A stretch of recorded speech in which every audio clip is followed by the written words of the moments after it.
kita bersaudara dalam Yesus. Kita bersaudara dalam Yesus, kita bersaudara sekarang dan selamanya. Dalam Yesus kita bersaudara. Dalam Yesus saling mengasihi. Dalam Yesus saling mengasihi. Dalam Yesus saling mengasihi sekarang dan selamanya.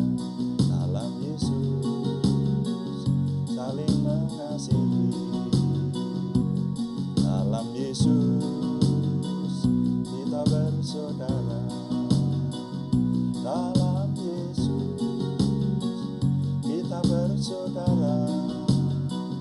Dalam Yesus kita bersaudara sekarang dan selamanya. Dalam Yesus kita bersaudara. Dalam Yesus kita bersaudara. Dalam Yesus kita bersaudara.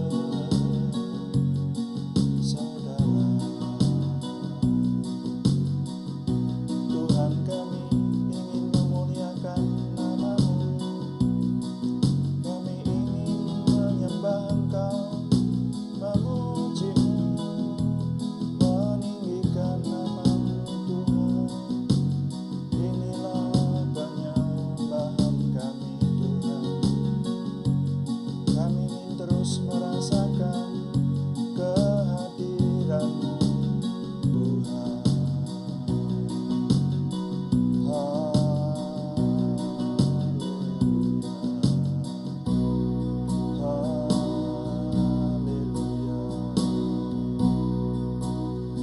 Tuhan, Engkau hadir di sini. Engkau memberkati kami.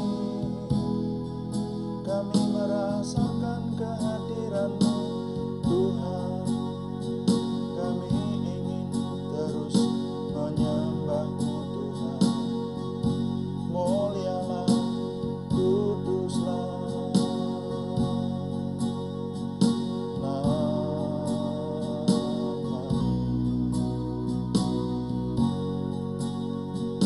zaman sekarang, berjagalah.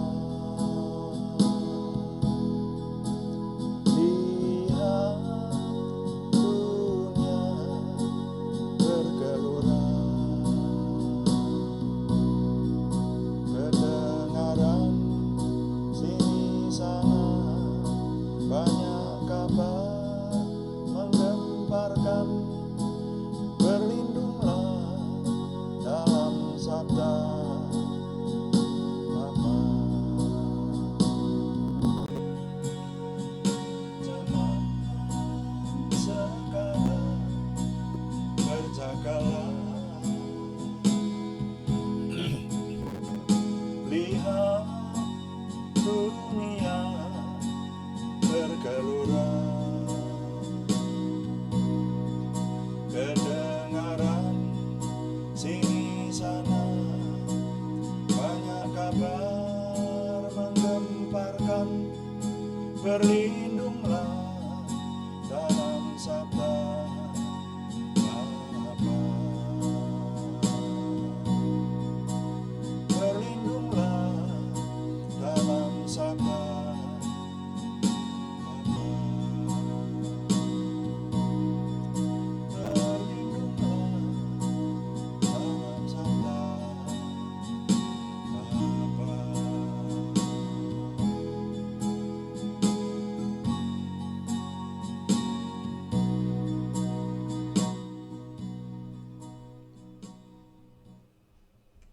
Bapa, kami mengucap syukur Tuhan mengumpulkan kami dan memberikan kesempatan kepada kami untuk bersekutu. Kami menikmati hadirat-Mu Tuhan, bahkan di tengah situasi khusus seperti sekarang ini, Tuhan memberikan kemampuan bahkan terobosan baru kepada kami, dimanapun kami berada. berbeda, kami ada di tempat yang berbeda, tapi Tuhan menyatukan kami dengan mekanisme online ini. Dan Tuhan, kami ingin membangun hidup kami dengan memperhatikan, merenungkan firman Tuhan. Dan juga kami ingin melayani Tuhan dengan doa. Urapi kami semua, ya Tuhan, sehingga sungguh hanya nama Tuhan yang dimuliakan, dan kami semua diberkati. Terima kasih Bapa. Dalam nama Tuhan Yesus Kristus kami sambut firman-Mu. Haleluya. Amin. Salam semuanya yang sudah berada di persekutuan hari ini. Mari kita memperhatikan firman Tuhan, saudara, yang doa malam. Itu saya mengajak saudara untuk memperhatikan firman Tuhan di kitab Amsal, ya saudara. Kemarin kita sudah mulai dari pasal 1 dan kita sudah sampai di pasal 2 selesai. Kemarin sudah mulai pasal 3 ayat 1 sampai 8 kita baca. Nah, sekarang mari saya ajak saudara untuk merenungkan kitab Amsal ini. Kitab Amsal pasal yang ketiga pasal yang ketiga ayat 9 dan 10 saya baca untuk saudara ya. Amsal pasal 3 ayat 9 dan 10. Muliakanlah Tuhan dengan hartamu dan dengan hasil pertama dari segala penghasilanmu. Maka lumbung-lumbungmu akan diisi penuh sampai melimpah-limpah, dan bejana pemerahanmu akan meluap dengan air buah anggurnya. Nah, sampai di situ pembacaan saya, saudara sekalian. Jadi di sini firman Tuhan berkata, muliakanlah Tuhan dengan hartamu dan dengan hasil pertama dari segala penghasilanmu. Itu artinya hasil yang kamu anggap paling utama, itu gunakanlah untuk memuliakan Tuhan. Perintah Tuhan seperti itu. Nah, lalu di sini ada janji atau ada berkat, ada hasil yang dijanjikan kepada kita, yaitu lumbung-lumbungmu akan diisi penuh sampai melimpah-limpah, dan bejana pemerahanmu akan meluap dengan air buah anggurnya. Saudara, ini firman Tuhan ini mungkin saya menyebutnya gampang-gampang susah untuk direnungkan dan gampang-gampang susah untuk diterima. Kenapa? Karena kalau bagi saudara dan saya, mungkin yang berpikiran secara duniawi, kemarin dulu sudah kita renungkan ya, bahwa manusia itu, bahkan manusia beriman itu dibagi dua, paling tidak itu, yaitu manusia duniawi dan manusia rohani. Nah, kalau manusia duniawi tidak bisa menerima semacam ini, tidak mudah menerima. Muliakanlah Tuhan dengan hartamu, ya, dan dengan hasil pertama dari penghasilanmu. Jadi apa yang kau dapatkan yang berupa material, yang kamu anggap paling utama, gunakanlah itu untuk memuliakan nama Tuhan. Seperti itu. Itu kan tidak mudah bagi kita, saudara ya. Dan orang yang berpikiran secara akal nyata, rasanya kalau yang terbaik itu ya biasanya untuk saya. Kan begitu. Kemarin dulu sudah saya singgung itu. Jadi katakanlah misalnya saudara memanen buah pisang, ya, saudara tahu buah pisang. Itu mestinya kalau yang disebut hasil yang utama, atau di dalam satu tandan pisang itu, yang utama adalah yang paling atas. Yang paling atas. Jadi kalau pisang itu dari pangkalnya itu ya, itu terus ke bawah, ke ujungnya begitu. Yang besar-besar kan mesti yang di atas, yang di pangkal ini, yang di ujung itu yang kecil. Nah, yang digunakan untuk memuliakan nama Tuhan ini justru yang paling utama itu. Ini gambarannya. Makanya kemarin dulu saya sampaikan bahwa ada rekan kita yang, atau junior saya yang ketika menerima gaji pertama kali dipersembahkan untuk Tuhan dan tanya kepada saya, boleh nggak ini? Wah, terus saya makan dari mana ya Pak? Gitu, kalau ini sebulan saya persembahkan untuk Tuhan. Ya silahkan bagaimana caranya, tapi kalau memang sudah diniati ya silahkan. Kalau enggak ya enggak apa-apa, wong ini apa namanya, ini firman Tuhan, jadi kalau kita mentaati firman Tuhan ini ya kita ya ujilah Tuhan. Tuhan berkata ujilah aku, kan gitu. Ada firman Tuhan yang bunyinya seperti itu, ya mari silahkan, karena nanti janji di bawahnya adalah lumbung-lumbungmu akan menjadi penuh dan bejana pemerahanmu akan dipenuhi dengan buah anggurnya, dengan air buah anggurnya. Nah, ini yang saya katakan tadi, tidak mudah menerima. Tetapi kalau bagi orang rohani, orang yang sudah hidup mengandalkan diri kepada Tuhan dan hidup oleh iman kepada Tuhan, saya boleh katakan yang semacam ini bukan hal yang sulit. Bukan hal yang sulit. Dan nanti kalau kita memetik hasilnya itu indah sekali. Iman itu seperti itu, saudara-saudara. Jadi bahkan mungkin yang mendengarkan renungan sore ini pun juga berpikir, apa ya, sungguh kayak gini nih, tenan pora gitu kan gini.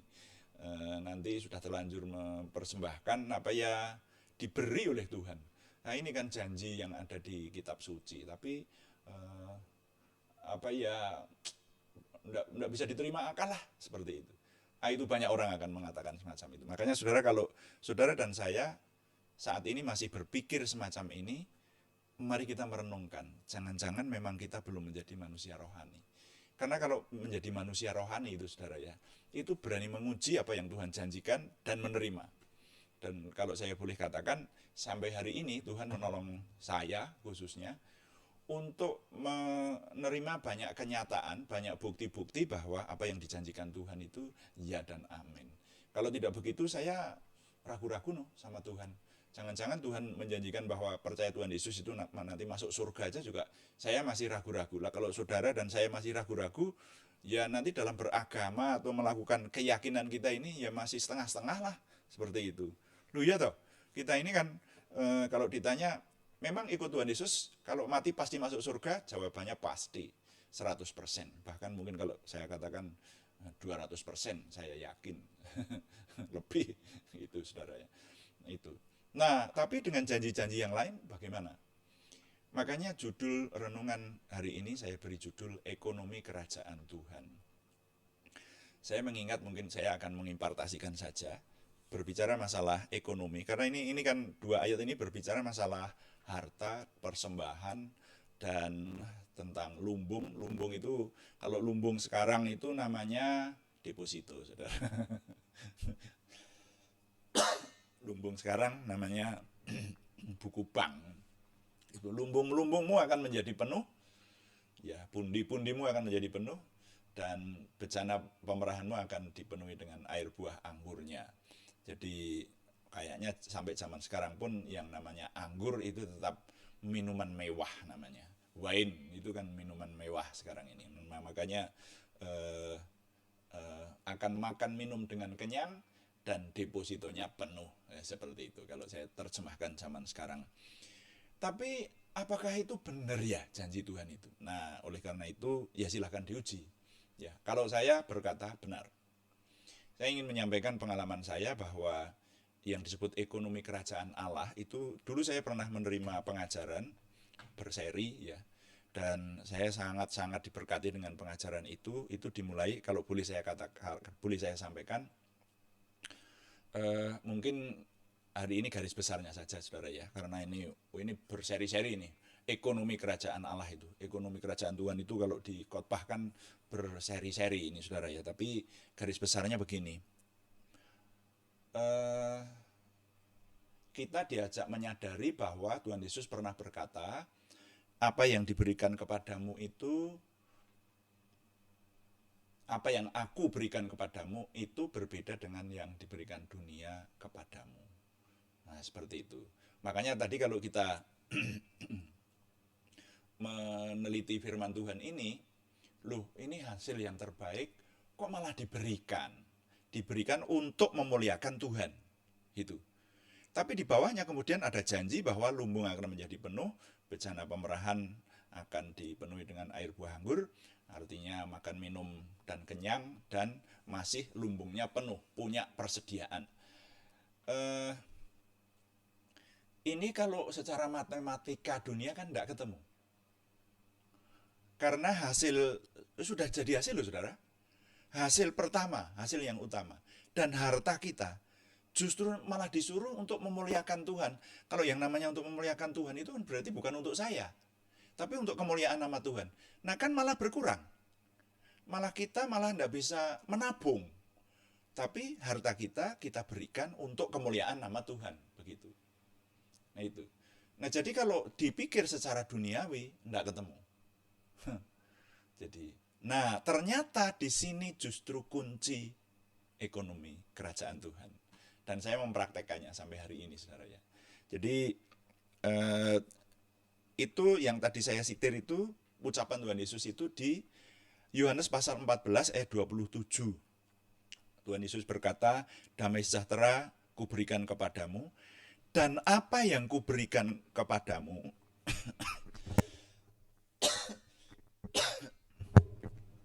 dan apa yang kuberikan kepadamu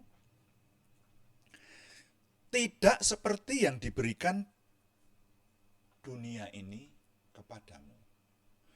Jadi konsep cara berpikir duniawi itu memang tidak ketemu kalau dipertemukan dengan cara berpikir ilahi.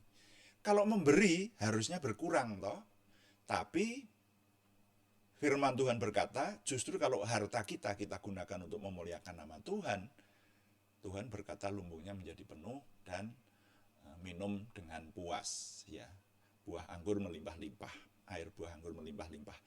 Nah, ini saudara, ini yang mari kita sadari bahwa memang pemberian Tuhan Yesus itu berbeda dengan yang diberikan oleh dunia. Jadi kalau saudara ikut Tuhan Yesus, menjadi murid Tuhan Yesus, kok mengharapkan berkat-berkat duniawi saja, keliru. Berkat duniawi berupa harta, uang, apapun ya itu tambahan saudara. Tetapi damai sejahtera yang diberikan oleh Tuhan Yesus itu berbeda dengan damai sejahtera yang dijanjikan oleh dunia. Nah ini pegang dulu. Nah ini karena ini sudah saya pegang, makanya saya impartasikan buat saudara-saudara sekalian. Nah lalu kalau bicara mengenai ekonomi kerajaan Tuhan, itu ternyata berlaku hukum tabur tuai. Berlaku hukum tabur tuai itu, dan itu ada dasar ayatnya, yaitu ketika bumi dilanda air bah, kemudian Nuh keluar dari bahtera, lalu Tuhan memberikan kepada Nuh busurnya Tuhan, yaitu berupa pelangi. Rupanya dulu belum ada pelangi. Tapi sejak zamannya Nuh itu Tuhan memberikan pelangi. Menurut sejarah suci seperti itu. Kemudian kejadian pasal 8 ayat 22, Tuhan itu berjanji kepada Nuh. Ya, itu menjelaskan tentang apa yang akan terjadi di dunia ini. Kejadian pasal 8 ayat 22, firman Tuhan berkata, selama bumi masih ada, takkan berhenti-henti musim menabur dan musim menuai, dingin dan panas, kemarau dan hujan, siang dan malam. Selama bumi masih ada, maka akan ada hukum siapa menabur, mereka yang akan menuai. Ini yang akhirnya nanti saya ingin mengimpartasikan buat saudara. Gitu ya.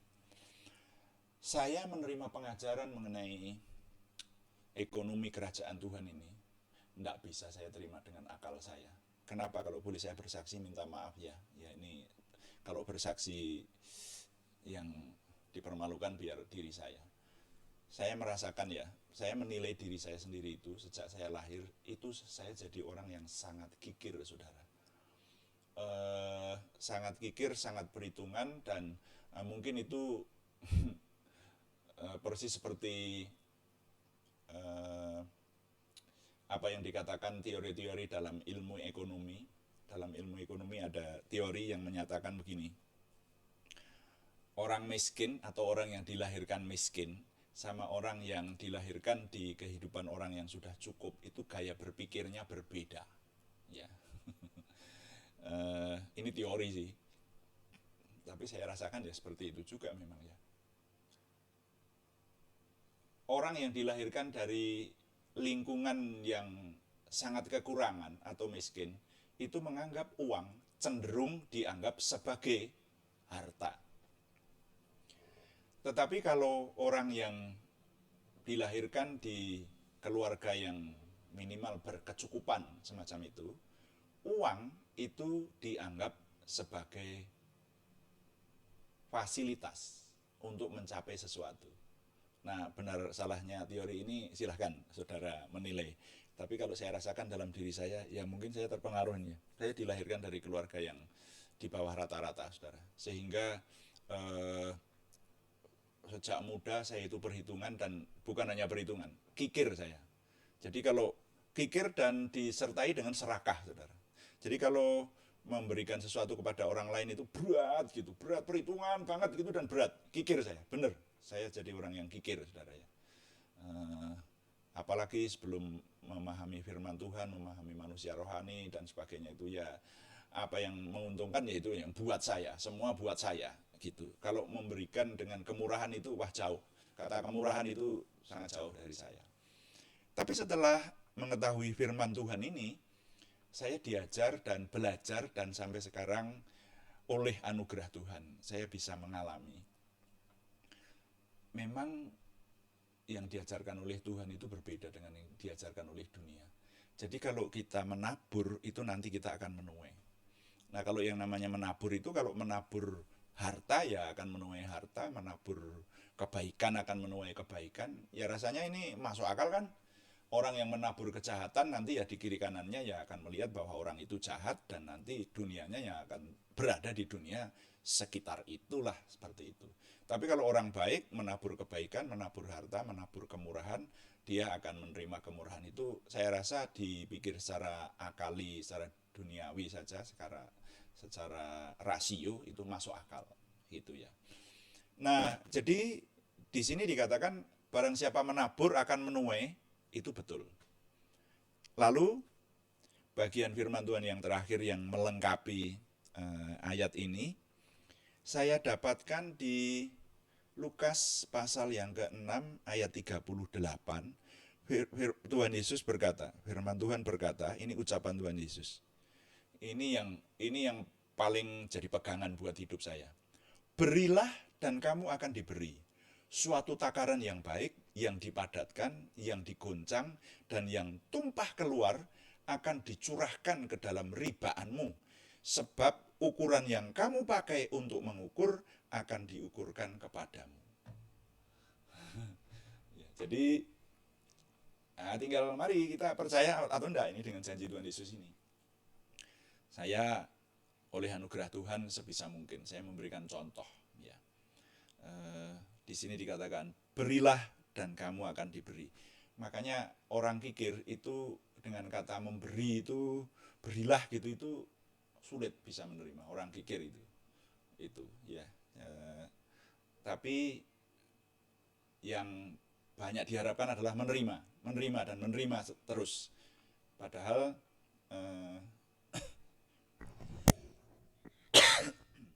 Tuhan Yesus menyampaikan bahwa lebih baik memberi daripada menerima. Itu yang bisa merenungkan hanya orang-orang yang sudah perenungannya sampai di situ, kesadarannya sampai di situ, imannya sampai di situ, saudara ya. Kalau kebanyakan di dunia ini ya lebih banyak menerima daripada memberi. Kalau memberi itu berkurang, tapi kalau menerima itu kan mengkoleksi, semakin menjadi banyak. Nah, seperti itu. Tapi di sini Tuhan Yesus berkata, berilah dan kamu akan diberi. Makanya dikatakan apa yang aku berikan kepadamu itu berbeda dengan dunia ini. Apa yang diberikan oleh dunia gitu, Tuhan Yesus. Bahkan cara-cara Tuhan Yesus, hukum-hukum kerajaan Tuhan juga berbeda dengan hukum-hukum dunia ini. Nah, coba Tuhan Yesus berkata, kalau engkau ditampar pipimu kiri, berikanlah pipimu yang kanan. Mana ada yang seperti itu? Itu kan lah itulah kerajaan Tuhan, saudara ya. Mari kita renungkan. Makanya kalau merenungkan firman Tuhan itu semakin tidak mudah, saudara. Kalau kita benar-benar mau menghidupinya. Kalau hanya didengerin tanpa masuk hati ya tidak masalah. Tapi kalau mau menghidupi, wah, kok begitu ya. Berilah, kamu akan diberi, seperti itu. Nah,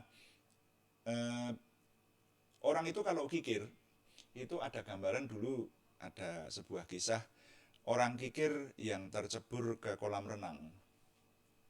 Sehingga dia hampir tenggelam gitu, sudah sampai di pinggir aja dia karena nggak bisa renang, up, gitu.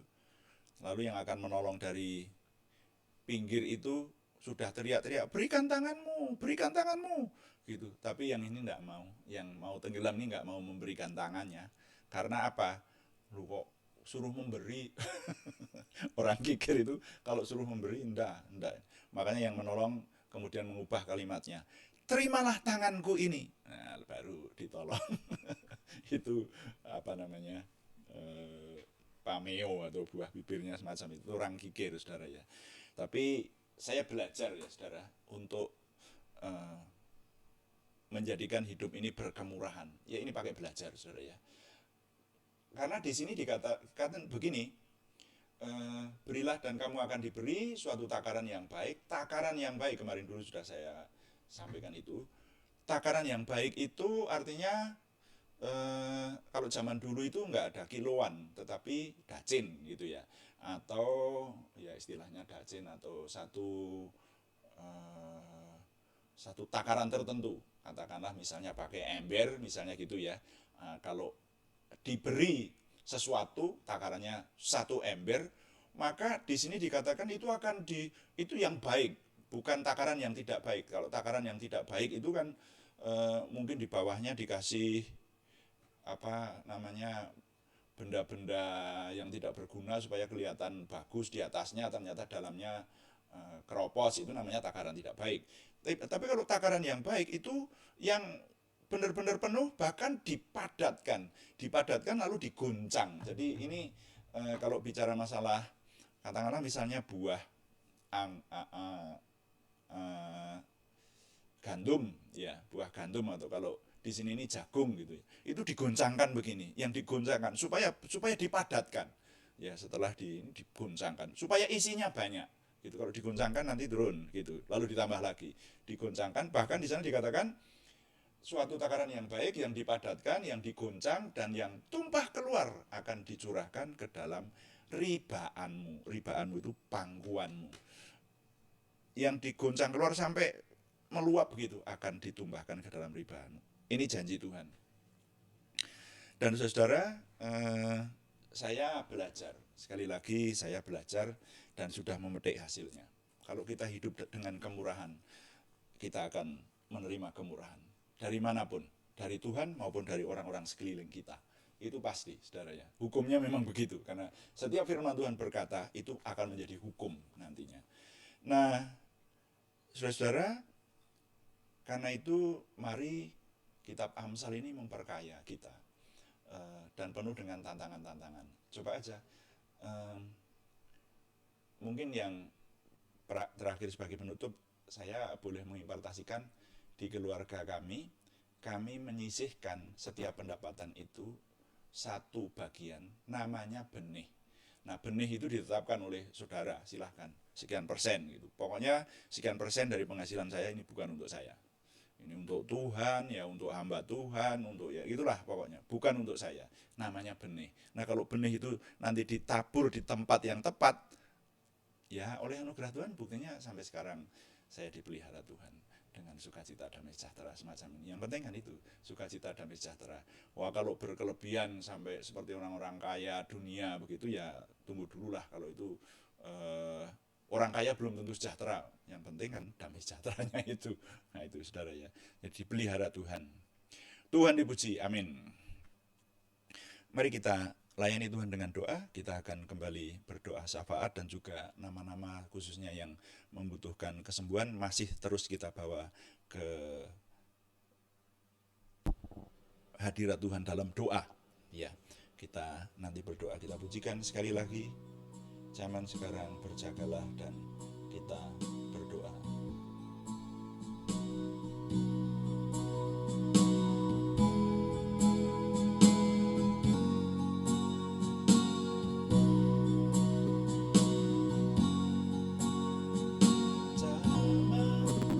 Zaman sekarang berjagalah, lihat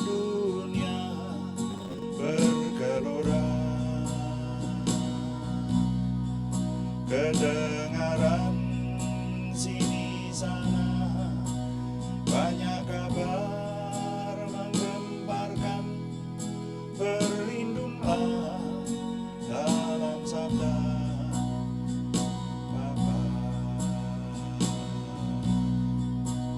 berlindunglah dalam sabda Bapa.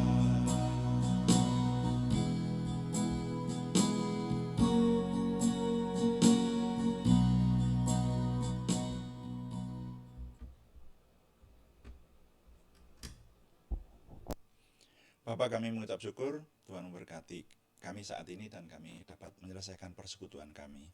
Kami menyerahkan kepada Tuhan supaya Tuhan menyertai firman-Mu dengan kuasa-Mu, sehingga firman-Mu bukan hanya kami mengerti, tetapi dapat kami hidupi dan berbuah dalam hidup kami. Terima kasih untuk semua yang Tuhan anugerahkan. Dan kami sekarang berdoa syafaat untuk situasi dunia yang sekarang masih kami rasakan, khususnya di tengah bangsa dan negara kami, yaitu ancaman pandemi virus corona. Kami mohon Tuhan menolong kami semua. Kami mengucap syukur sekarang ini kami merasakan kondisi semakin longgar dan kami semakin menuju pada pemulihan. Kami mohon Tuhan memberikan tuntas ke pemulihan ini, sehingga kami masyarakat dapat melakukan pekerjaan kami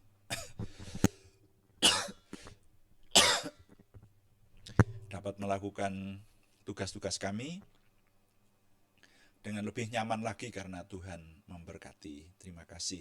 Dan sekarang kami berdoa untuk saudara kami yang membutuhkan kesembuhan, kesempurnaan pertumbuhan jasmaniah dan juga kejiwaan. Kami mohon Tuhan mengingat saudara kami Aryadi Wirawan, saudara kami Arni Setiawati, saudara kami Budi Suswanti, saudara kami Eyang Rasmini, saudara kami Yohana Handriani, saudara kami Rianawati Singgih, semuanya di Purwodadi.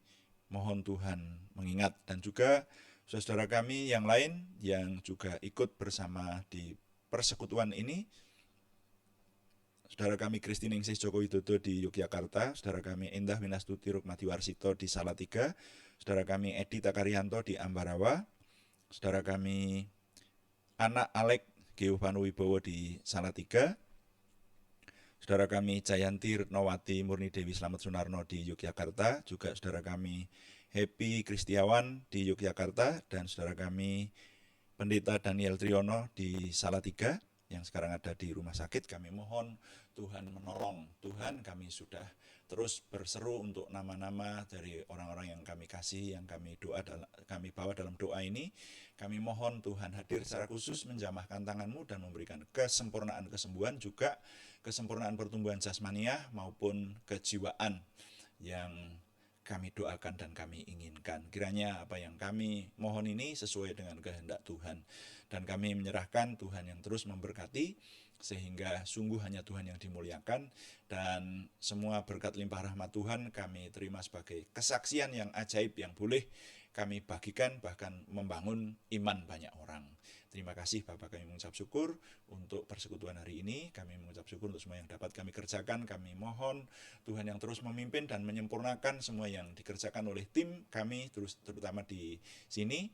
Tuhan memberkati segala sesuatunya yang boleh kami kerjakan ini. Tuhan berikan pengurapan, berikan berkat pewahyuan yang baru, sehingga sungguh Tuhan kami semua akan terheran-heran karena setiap firman yang kami renungkan mengandung sebuah nilai yang menjadi ledakan rohani dalam hidup kami, sehingga hidup kami semakin berkemenangan. Terima kasih, kami mengucap syukur untuk penyempurnaan yang Tuhan anugerahkan kepada kami, baik penyempurnaan dari sumber daya, penyempurnaan dari penguasaan mekanisme, bahkan juga peralatan.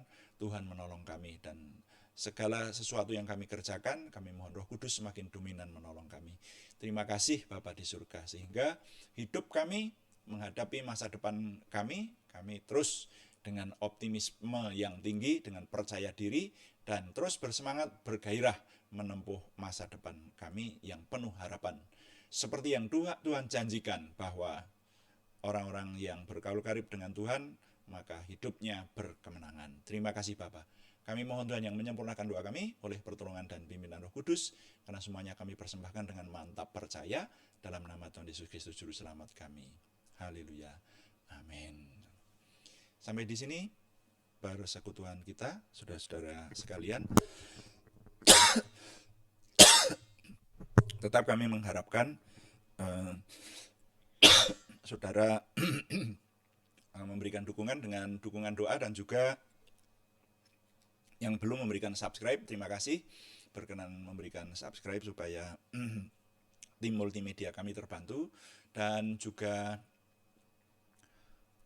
berikan atau buat link yang dibagikan pada orang-orang lain di grup-grup WA saudara, sehingga semakin banyak orang menerima berkat Tuhan dari apa yang kita kerjakan dalam pelayanan ini. Selamat malam, Tuhan memberkati. Amin.